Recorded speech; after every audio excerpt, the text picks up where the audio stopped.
Okay, make a new combinator.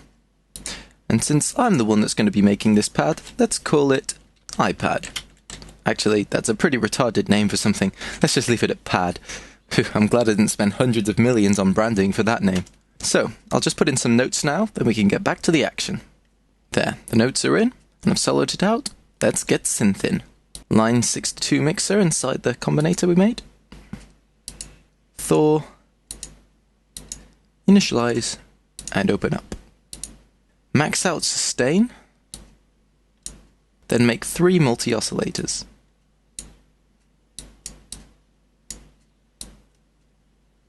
For the first one, detune it on interval mode for the thickness of the tone. So if we take a listen to that just on its own. Okay. Second one, we're going to turn to square wave on interval detune mode again. Detuned a little bit for the kind of hollowness. If we turn it up an octave as well. So let's take a listen to that on its own. And the last one, we'll take up an octave again on the pulse wave setting, the last one there. Detuned on the default random 1 detune mode to make it a bit less tuneful and give some trashiness to the sound, to make it a tiny bit discordant to fit in with the Darkstep feel of the song. So let's take a listen to that on its own.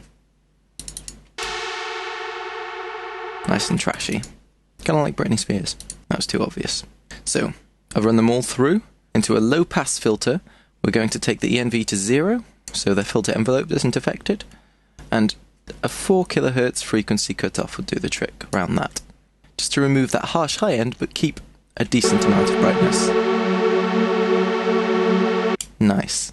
Next, turn on chorus, making it slightly wetter this time, since this is going to be an ambient filling out kind of sound. Then turn on the delay and just tempo sync it. There we go.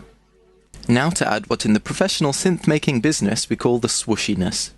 Change filter 3 to a formant filter. Now set X at about 35, around that, and Y to 30.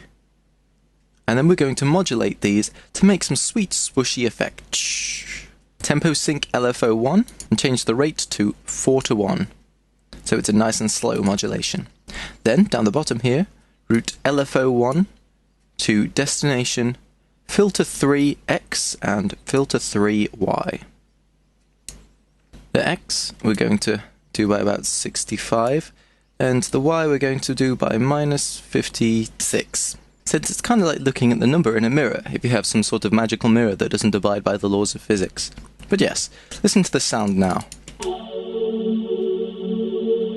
Nice and ethereal. However, I want the focus on the swooshiness and not so much on that overwhelmingly prominent source section that's kind of hovering in the high end there. So let's get to work on that. First though, we'll make a stereo imager and see if you can guess. We want to whiten the sound and cut off that low end by solo high band. Anything above 1 kHz, so we'll take that crossover frequency up there. And yes, widen it a little bit. So let's take a listen now. Without and with. Yeah, just cuts it off and focuses that tone, widening it nicely. Then for that EQ we'll use to remove that prominent soreness. So sweep a band of frequencies, like we always do, as I heard in a rap song once, until you find it. I believe it's around, there it is, around 3 kHz, and completely cut it out. So listen to the difference. Without and with. The focus completely changes when you notch it out. Okay, lastly we're going to add a nice bit of reverb to make it sit nicely. So right click on the mixer, create RV7000 Advanced Reverb. I'm going to go for the all whitehead Ord preset, since I tried a few and I like this one. And take the aux up nice and high, so about 3/4 of the way around, about 100. And this just emphasizes that high end really well. Take a listen when it swooshes up to the high end. Here we go.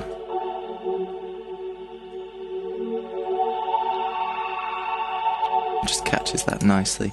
And I've just noticed I forgot, in the amp envelope, just take the attack up a little bit, and take a listen now. And the ENV down on that formant. Just makes it slowly fade in a little bit more. More kind of a pad now. So let's take a quick look at the notes. These are just alternating minor thirds, a chord which is pretty yet painful. It goes from that F sharp and A chord in the lower octave there, just up to the same chord in the higher octave. Very simple, just held in the background to fill out the song. And there we have it, a lead synth more gated than Downing Street, and a pad more haunting than a hilariously faked TV documentary. Must be so hard to keep a straight face while you're being possessed. Anyway, tune in tomorrow for day 4, where I'll be creating a nice ambience, as well as showing you a technique I use for filling out the high end of a song. See you next time, guys.